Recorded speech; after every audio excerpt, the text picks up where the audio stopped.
Oh, je vous salue tous dans le nom merveilleux de Jésus-Christ. Aujourd'hui encore, c'est un moment exceptionnel. Moi, j'aime prendre le temps dans la parole de Dieu parce que la parole de Dieu, elle me fait du bien. Et je crois que la parole de Dieu va te faire du bien encore aujourd'hui. Nous allons continuer notre enseignement sur ayant les yeux fixés sur Jésus-Christ, le rénovateur et le consommateur de notre foi. Prends un stylo, un papier pour noter, soit comme les chrétiens de Béret, pour vérifier. Parce qu'aujourd'hui, vraiment, les gens écoutent toutes sortes de choses. Mais j'aimerais que le message qui va être donné puisse toucher ton cœur au nom de Jésus, afin que ta vie soit transformée. À tout de suite. J'aimerais qu'on puisse prier pour remettre encore ce moment entre les mains du Seigneur. Ce moment de partage, parce qu'il faut que le Saint-Esprit soit avec nous. Seigneur notre Dieu, je veux te bénir et je te rends grâce pour cet instant, Seigneur. Laisse que ta gloire soit manifeste. Saint-Esprit, prends le contrôle, Seigneur, de ma bouche. Je ne veux pas émettre des choses selon moi, selon ma connaissance, selon mon côté intellectuel, par rapport aux études que j'ai pu faire, Seigneur. Mais je veux que vraiment le Saint-Esprit soit au contrôle de ma bouche, Seigneur. Seigneur, toutes ces personnes qui vont entendre ce message, que leur cœur soit touché. Seigneur, qu'il y ait des guérisons qui s'opèrent au son de ma voix, Seigneur.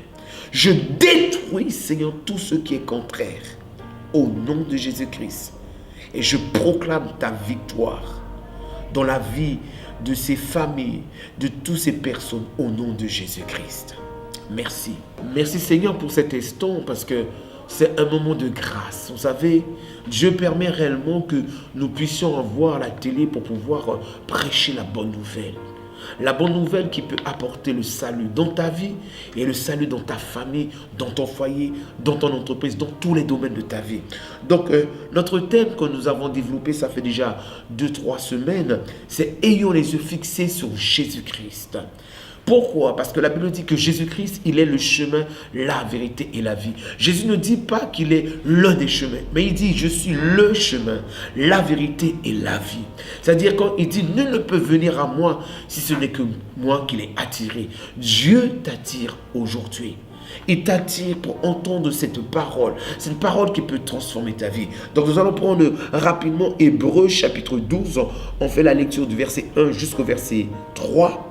La Bible dit, nous donc aussi, puisque nous sommes environnés d'une si grande nuée de témoins, rejetons tout fardeau et le péché qui nous enveloppe si facilement, et courons avec persévérance dans la carrière qui nous est ouverte.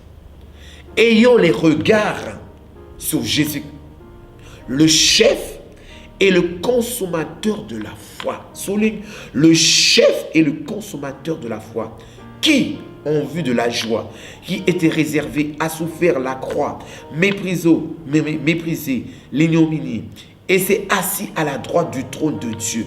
Considérez en effet celui qui a supporté contre sa personne une telle opposition de la part des pécheurs, afin que vous ne vous lassiez point l'âme découragée. On avait vu que la Bible nous dit que nous avons eu des témoins. Et la Bible dit que nous sommes environnés du péché. C'est-à-dire le péché est là. Et j'avais expliqué le péché, c'est ne pas atteindre le but pour lequel Dieu nous a appelés. Ne pas atteindre la cible. C'est violer la loi de Dieu. Mépriser les commandements de Dieu. Et la Bible dit le péché qui nous enveloppe si facilement. Parce que nous regardons un peu partout, même à la télé, comment le péché nous enveloppe. Nous voyons dans les pubs les femmes dénudées. Nous voyons dans les champs des femmes dénudées. Nous voyons qu'aujourd'hui même, la valeur de la femme n'est pas respectée. La femme, c'est comme une chose. Donc, c'est le péché. Nous voyons l'homosexualité, c'est le péché. Nous sommes dans le temps de la fin. La Bible dit que l'homme, il est devenu déréglé. Pour quelle raison l'homme est venu déréglé? Parce que l'homme a quitté le chemin de Dieu. Mais béni soit Dieu que Dieu ait envoyé Jésus-Christ pour sauver l'humanité, pour te sauver aussi. Peut-être tu es dans un endroit de péché. Vous savez, la sorcellerie, c'est un péché. L'idolâtrie, c'est un péché. Le vol, c'est un péché. La drogue, c'est un péché. L'alcoolisme, c'est un péché. Mais Jésus est venu pour libérer. J'aimerais descendre rapidement au verset 2. La Bible dit, ayons les regards sur Jésus. Ayons les regards. Vous allez me dire, mais pasteur, c'est quoi avoir les yeux fixés sur Jésus? Tout d'abord, il faut savoir que l'homme est composé d'un esprit, d'une âme et d'un corps. Nous avons besoin que nos yeux spirituels s'ouvrent. C'est-à-dire, tu as besoin que tes yeux spirituels s'ouvrent. Vous savez, c'est comme à l'exemple de Paul. Au départ, c'était Saul. C'était un religieux. C'était un pharisien. Il était zélé pendant son époque. Et la Bible dit, il persécutait des chrétiens. Donc, il avait un aveuglement spirituel. Il croyait que ce qu'il faisait, c'était bien.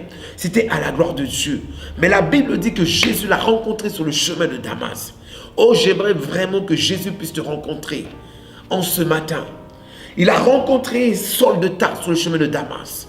Et la Bible dit, il y a une grande lumière qui a resplendi autour de lui. Il est tombé par terre. Oh, j'aime bien la puissance de Dieu. Quand la puissance de Dieu est là, aucun homme peut tenir debout. Comme la Bible dit, que le nom de Jésus a été sereinement élevé. Il a dit, tout genou fléchira devant Jésus. Au nom de Jésus-Christ, toute langue confessera, toute langue dira que Jésus est Seigneur. Ma prière en ce matin, en cet instant, c'est que réellement, tu puisses fléchir les genoux devant Jésus. Que tu puisses reconnaître que Jésus est le Sauveur. Que Jésus est le Seigneur. Que Jésus est ta solution. Je ne dis pas que l'homme est la solution. Je ne dis pas que la religion est la solution. Je ne dis pas une église évangélique est la solution. Je ne dis pas qu'un apôtre est la solution. Je ne dis pas que bishop est la solution. Mais je te le dis, Jésus-Christ est ta solution. La Bible dit, ayez les regards. Cet homme Saul de Tarse. Et Jésus a dit, il a dit, qui es-tu Seigneur? Et Jésus a dit, je suis ce Jésus que tu persécutes. Il sera dur pour toi de réguimber contre les aiguillons. Et lui tout de suite après, il a dit, Seigneur, que veux-tu que je fasse? Et le Seigneur a dit, va, on te dira ce qu'il faut faire. Et Dieu a envoyé son serviteur Ananias pour prier pour Saul de Tarse. Et la Bible dit, quand il a prié pour Saul de Tarse, les écailles sont tombées. C'est-à-dire les écailles spirituelles qui t'empêchent de voir la gloire de Dieu. Au nom de Jésus, je brise ces écailles-là afin que tes yeux s'ouvrent. Que tu puisses voir que réellement, la solution, c'est Jésus-Christ. C'est lui qui est mort pour toi à la croix. C'est lui qui a payé le prix pour toi. Il faut que tes yeux spirituels s'ouvrent. Et nous voyons aussi dans la parole de Dieu, dans Éphésiens, que Paul dit, je fléchis les genoux devant le Père afin qu'il illumine les yeux de votre cœur. C'est-à-dire les yeux de notre cœur, c'est les yeux de l'esprit. Pour que tu puisses voir Jésus-Christ dans l'esprit, il faut que tes yeux spirituels s'ouvrent. C'est-à-dire que tes yeux se ferment en ce qui concerne le monde, le péché, le mal, la destruction. Pour que tes yeux s'ouvrent maintenant sur la réalité de Christ. La Bible dit, ayons les regards sur Jésus. C'est-à-dire nos yeux, pas l'œil, mais il dit les yeux soient fixés sur Jésus-Christ. Les yeux, tes yeux doivent être fixés sur la personne de Jésus-Christ. Jésus-Christ Sauveur, Christ le roi, celui qui est capable de détruire toute emprise sur ta vie. Oh, je ne sais pas ce que tu vis, cher ami. Je ne sais pas ce que tu vis. Tu vis peut-être des moments difficiles. Mais Jésus-Christ, oh, il est là. La Bible dit qu'il est le même hier, aujourd'hui, éternellement. La Bible dit qu'il n'y a point donc de variation en lui. Oh, je crois à ce Seigneur Jésus. Celui qui a changé ma vie. Celui qui a changé la vie de beaucoup de personnes. Il est vivant. Il est vivant. La Bible dit, ayons les regards sur Jésus. La Bible ne dit pas d'avoir les yeux sur la religion. Mon ami, ce n'est pas la religion qui sauve. Ce n'est pas les sectes qui sauvent. Ce n'est pas la sorcellerie, Maïmé, Maïkari. Ce n'est pas ces choses-là qui sauvent. Ce n'est pas Rose-Croix qui sauve. C'est Jésus-Christ. Oh, je ne parle pas d'une religion. Je ne parle pas de moi-même. Mais je parle d'une personne. La personne de Jésus-Christ. Si tu veux avoir une solution, et les yeux sur Jésus-Christ. La Bible dit, ayons les regards sur Jésus-Christ. Le chef et le consommateur de la foi. Il y a d'autres versions qui disent celui qui amène et qui hisse la foi vers le haut. Il n'y a que Jésus qui peut élever ta foi. Il n'y a que Jésus seul qui peut répondre la foi dans ton cœur. Parce que la Bible dit une chose, que Dieu répond une mesure de foi dans nos cœurs. Jésus répond la foi dans ton cœur. Si tu reçois cette parole, cette semence favorablement, la foi va naître en toi. Et la Bible dit qu'il est celui qui hisse la foi, qui la permet de monter. Maintenant, quand tu as les yeux sur Jésus-Christ, c'est-à-dire pour suivre son modèle. Jésus-Christ, quand il est venu sur la terre, la Bible dit bien que Jésus-Christ est venu pour sauver l'homme de son péché. Donc quand tu as les yeux fixés sur Jésus, c'est pour qu'il puisse te libérer du péché. Pas simplement du péché, mais pour te sauver. Pas simplement pour te sauver, mais c'est pour te donner une espérance. Pas simplement une espérance, c'est que tu puisses vivre sa gloire, la bénédiction qu'il a préparée pour toi. Selon Jérémie 29 au verset 11, la Bible dit, car je connais les projets que j'ai formés sur vous, projets de paix et non de malheur. Au projet de paix et non de malheur dans ta vie. Laisse que la parole de Dieu puisse toucher et atteindre la cible de ton cœur pour que tu puisses voir que réellement, tu n'es pas un déchet. La Bible dit que nous avons été rachetés par le sang précieux de Jésus-Christ. Oh, Dieu a un plan pour toi. C'est-à-dire que tu puisses manifester ce que Dieu a mis en toi. Il y a une valeur que Dieu a mis en toi.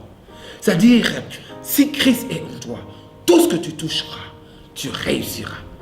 Si et seulement si tu obéis à ses commandements. Oh, tu veux un changement dans ton foyer, cela est possible. Tu veux un changement dans ton ministère, cela est possible. Jésus est venu pour détruire les autels sataniques dans ta vie, les autels sataniques dans ta famille. Il est venu pour détruire les œuvres du diable, pour te donner la liberté, pour que tu puisses te répondre. Vous savez, il y a des gens qui ont des diplômes, je ne sais pas, peut-être un bac plus 8, mais tu travailles dans un lieu où on ne valorise pas le bac plus 8 que tu as, tes diplômes. Tu es peut-être ingénieur et que tu vois que tu travailles dans une caisse. Ce n'est pas là que Dieu t'a appelé. Jésus peut changer les choses. Je peux te le dire, Jésus peut changer les choses si tu fixes tes regards vers lui. C'est-à-dire si tu regardes à la croix. La Bible dit à la croix, Jésus a dit tout est accompli. En grec, ça veut dire tétalesta. Tout est accompli pour toi. C'est-à-dire, il peut apporter le changement. Et il peut te permettre d'étendre tes cordages. C'est-à-dire, s'il n'y a pas la paix dans ton foyer, il vient apporter la paix. La résurrection, là où il y a la mort. La maladie, il a la puissance pour le détruire. Parce qu'il a détruit la maladie à la croix. Et oh, tu as un problème de tête, de problème de folie, de dépression. Jésus est la solution. Si tu regardes à lui, oh my God, Seigneur, que quelqu'un reçoit cette parole en cet instant afin que sa vie soit libérée littéralement. Je dis que tu peux être libéré littéralement maintenant, pas demain. Parce que la Bible dit que Jésus est le même hier, aujourd'hui, éternellement. Maintenant, reçois ta délivrance. Reçois ta délivrance maintenant. L'emprise qui est sur ta vie, la main satanique qui est sur ta vie, je le ôte maintenant au nom de Jésus-Christ. La Bible dit, ayons les regards sur Jésus, le chef et le consommateur de la foi, en vue de la joie qui lui était réservée. En vue de la joie qui lui était réservée. Oh, vous savez une chose, Jésus n'est pas mort en vain. La joie peut venir dans ton cœur. La joie. Quand Jésus-Christ est ressuscité, il y a eu la joie dans le ciel. La victoire. Il a remporté la victoire. Il a remporté la victoire pour toi, mon ami. Il est venu remporter la victoire pour toi, femme. Il est venu apporter la victoire pour toi, jeune homme, jeune fille. Il est venu apporter la victoire pour toi. La Bible dit que nous sommes plus que vainqueurs en Jésus-Christ. Oh Jésus-Christ, quand on a les yeux fixés sur Jésus-Christ, la Bible dit que Jésus-Christ, il a tracé une route nouvelle pour nous. C'est-à-dire pour nous permettre maintenant de venir devant le trône de Dieu à n'importe quel moment pour plaider. La Bible dit, il a laissé une trace et nous devons suivre cette trace. Jésus, ayant les yeux sur lui, la Bible dit, il a souffert la croix. Pourquoi il a souffert? Parce qu'il t'a aimé le premier. Peut-être d'autres personnes ne t'ont pas aimé. Peut-être même aussi dans ton foyer, ton mari ne t'aime plus. Dieu a la possibilité, à travers Jésus-Christ, de restaurer cet amour dans ton foyer. De ranimer l'amour de ton cœur. L'amour du cœur de ton mari, l'amour de ta femme, de tes enfants. Jésus est capable de ramener tes enfants à toi. Cet enfant qui t'a abandonné pendant 2 ans, 3 ans, 4 ans, 5 ans. Il a coupé le contact avec toi. Je décrète au nom de Jésus qu'il ramène ton enfant, le cœur de ton enfant à toi. Ton ministère semble être vers le bas. Jésus, il est capable de restaurer ton ministère. Vous savez, il y a des ministères qui sont combattus. Mais Jésus est venu pour détruire ces œuvres-là. Tous ceux qui combattent, je le déclare et je le décrète sur ta vie. Tous ceux qui combattent ton ministère, tombe à l'eau au nom de Jésus-Christ. Il a souffert pour cela. La Bible dit, méprisez l'ignominie et s'est assis à la droite du trône de Dieu. Oh, merci Jésus. Il est mort. Il est ressuscité. Il est glorifié. Et Jésus-Christ, à la droite du Père, qu'est-ce qu'il fait? Il intercède pour toi encore. Oh, il travaille encore pour toi. Parce que Jésus ne t'a pas abandonné. La Bible dit, considérez en effet celui qui a supporté contre sa personne une telle opposition de la part des pécheurs. Et s'est assis à la droite du trône de Dieu, afin que vous ne vous lassiez point l'âme découragée. Si tu es découragé, mon ami, oh, toi qui as accepté Jésus-Christ, tu es tombé dans le découragement parce que tu as prié Dieu pour quelque chose et tu ne le vois pas. Je te dis, persévère. Persévère, tu verras la gloire de Dieu. Relève-toi. Relève-toi, comme Paul a dit à Timothée, ranime le don que tu as reçu par l'imposition des mains. Relève-toi, mon ami. Relève-toi, ma soeur, mon frère. Relève-toi. Ne marche plus l'âme découragée. Parce que Christ, il a tout accompli. Il te dit encore en cet instant, regarde à moi. Regarde à ce que j'ai fait pour toi à la croix. À la croix, j'ai pris ta place. Parce que nous étions tous des condamnés à mort. Moi le premier. Parce que j'étais dans la délinquance. Et Jésus a changé ma vie. Hier, j'ai connu un ami à moi qui était dans la drogue. Jésus l'a restauré. Et quand je vois cet homme aujourd'hui, je dis, Seigneur, il n'y a que toi seul qui peux le faire. Oh, des personnes qui ne pouvaient pas enfanter. On a prié avec eux. Et elles ont pu enfanter. Il n'y a que seul Jésus qui peut le faire. C'est pour cela, détourne tes regards des hommes. Arrête de regarder aux hommes de Dieu. Regarde à Jésus-Christ. Vous avez aujourd'hui, il y a trop d'hommes, trop d'enfants de Dieu qui regardent aux hommes de Dieu. Après, ils sont déçus et ils perdent la foi. Aie les yeux fixés sur Jésus pour ne pas perdre la foi. Aie les yeux fixés sur la personne du Christ, le Sauveur, le Roi, celui qui a été envoyé. Oh, moi j'aime Jésus. Pourquoi? Parce qu'il dit une chose. Je serai toujours avec toi. Je ne t'abandonnerai jamais. Peut-être un pasteur t'a abandonné. Peut-être un évangéliste t'a abandonné. Peut-être un prophète t'a abandonné. Un pasteur t'a abandonné. Un enseignant, un docteur t'a abandonné. L'assemblée de Dieu peut-être t'a abandonné. Mais Jésus ne t'a pas abandonné. Ce message est pour toi aussi parce que tu as été blessé par des ministères. Que Dieu vraiment puisse guérir ton cœur par rapport à cela. Ce n'est pas parce qu'un ministère t'a blessé que tu dois rester l'âme découragée. Relève-toi. Oui, relève-toi. Je te parle à toi qui as été blessé. Je demande pardon pour tous les pasteurs qui t'ont blessé. Tous les pasteurs, les leaders qui t'ont blessé. Maintenant, relève-toi. Parce que la Bible dit aussi une chose. Jésus est venu pour guérir les cœurs brisés. Si ton cœur est brisé, il y a la souffrance. Jésus est venu pour guérir ton cœur. Laisse la main de Jésus-Christ te toucher. Laisse sa main maintenant opérer. Oui, je vois que Jésus est en train de guérir des cœurs blessés par des hommes de Dieu. Vous savez, moi aussi j'ai été blessé par des hommes de Dieu. J'ai été blessé, mais le Seigneur m'a relevé.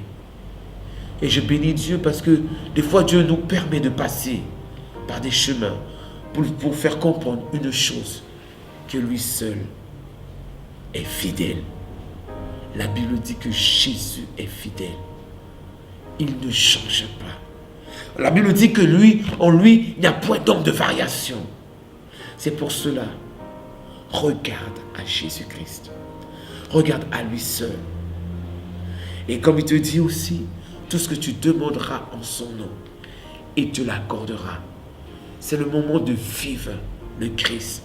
C'est le moment de vivre vraiment, d'avoir une expérience avec Jésus-Christ, le sauveur des âmes perdues. D'expérimenter une relation profonde avec lui. Il est là pour guérir ton cœur. Sois guéri en cet instant. Sois guéri au plus profond de ton cœur. Cette souffrance-là, au nom de Jésus, je l'arrache maintenant, afin que tu sois libéré, pour que tu puisses voir clairement que lui-même, il est fidèle, que tu puisses détourner ton regard sur les hommes. Détourne tes regards sur les hommes. Détourne tes regards sur l'Église. Et les regards sur Jésus-Christ. C'est ce qu'il te dit à cet instant. Et les regards sur lui seul. C'est lui seul qui est venu te sauver. C'est lui seul qui est venu donner un sens à ta vie. Oh oui. Il dit, il est venu, il a pris nos souffrances. Il s'est chargé de nos douleurs. Oh, il y a un domaine où Jésus vient encore te guérir. C'est au niveau de tes pensées, parce que tu as besoin que tes pensées soient renouvelées pour pouvoir vivre la guérison et les bénédictions de Dieu. Vous savez, j'ai compris une chose, selon la parole de Dieu. Quand la Bible dit Jésus est venu pour guérir, c'est-à-dire dans le temps de Christ, Dieu guérissait déjà. Mais il y a une guérison que Jésus est venu opérer sur le niveau de nos mentalités. C'est-à-dire si nos pensées n'est pas guéries, on ne peut pas avoir le miracle de Dieu. Vous savez, ça fait penser à cet homme qui était près de la piscine de Bethesda pendant 38 ans. Jésus lui dit, veux-tu être guéri? Mais il commence à dire, Seigneur, tu vois, il y a personne qui me jette dans la piscine. Donc il raisonnait. En ce moment, je te dis, ne raisonne plus. Reçois favorablement, simplement la parole de Dieu. Le Seigneur va te relever. Il va te relever. Il te relève là maintenant. Reçois-le simplement. Il te relève maintenant. Il te fait du bien. Et je sens l'onction couler sur toi maintenant. Oui, je sens l'onction. Reçois cette onction au nom de Jésus. De guérison intérieure. Oui, toi qui as été déçu par les hommes. Oh, tu as eu beaucoup de relations. Le Seigneur est en train de te guérir maintenant. Il te guérit. Parce que tu cherchais vraiment un appui. Et le Seigneur te dit en cet instant, c'est moi qui suis ton appui. Tu as cherché l'appui sur beaucoup d'hommes et tu as été déçu. Tu as cherché un appui sur les hommes de Dieu. Oui, je sens cela dans mon esprit. Le Seigneur te guérit. Reçois cette guérison dans ton cœur. Tu as été déçu aussi au sein de ton travail. Le Seigneur te guérit aussi de cela. Vous savez, c'est vrai, nous vivons dans un monde où la méchanceté règne. Mais je bénis Dieu.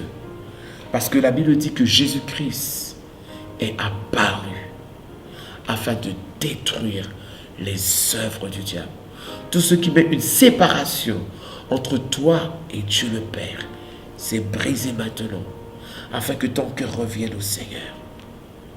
Oui, tu viens maintenant au Seigneur. Et tu verras clairement maintenant, dans tous les domaines de ta vie, il y a eu des obstacles de l'ennemi. Tout cela est brisé. Reçois ta guérison. Reçois la délivrance maintenant au nom de Jésus-Christ. Sois béni. C'est le moment de la prière. Après le message que tu as reçu, tu dois prendre une décision. Si tu prends cette décision avec moi, j'aimerais prier avec toi. Tu vas mettre ta main sur ton cœur et je vais t'amener dans la prière. Tu vas répéter avec moi simplement en ayant foi que réellement, que Dieu entend ta prière. Seigneur, mon Dieu, je te bénis. Merci pour Jésus-Christ que tu as envoyé et qui est mort à la croix pour le pardon de mes péchés. J'ai entendu ce message ayant les yeux fixés sur Jésus. Jésus, je demande de venir prendre place dans mon cœur. Parce que la Bible déclare, mais à tous ceux qui l'ont reçu, à ceux qui croient en son nom, il a donné le pouvoir de devenir enfant de Dieu. Viens me conduire, viens transformer ma vie. Saint-Esprit, viens en moi et dirige-moi afin que je puisse marcher d'après les principes de ta parole. Merci Seigneur pour la guérison de ces âmes qui ont entendu ta parole. Seigneur, ceux qui sont malades, je libère la guérison dans leur vie au nom de Jésus. Sois béni au nom de Jésus-Christ et à bientôt dans l'amour du Seigneur.